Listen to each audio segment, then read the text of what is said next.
Nakakapagod guys. Katatapos ko lang maglinis sa aming balkon.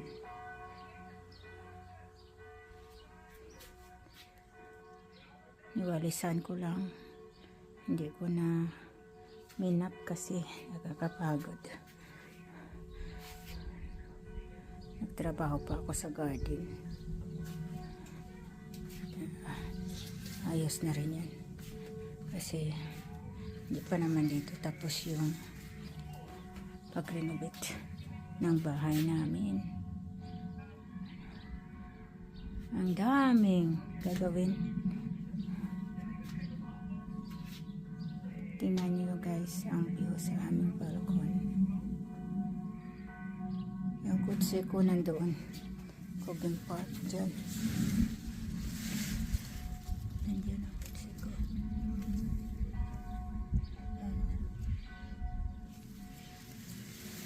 Hindi Cobin Park sa garahe. Tapos yung asawa ko nasa work. Tapos yung isa yan.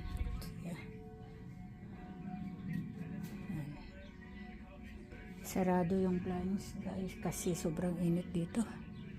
Tingnan nyo ang view sa amin balcony. Ayan. Yung mga sasakyan dyan dumadaan. Ayan, ganda.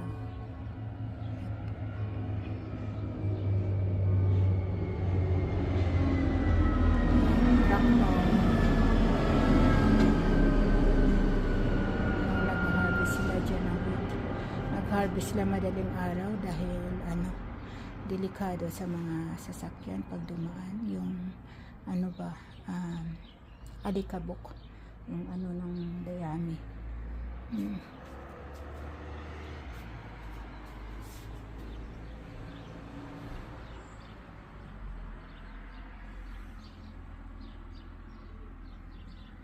Hindi ko na nilagay yung dyan foam sa upuan kasi natudumihan na ng mga tataihan ng mga ibon.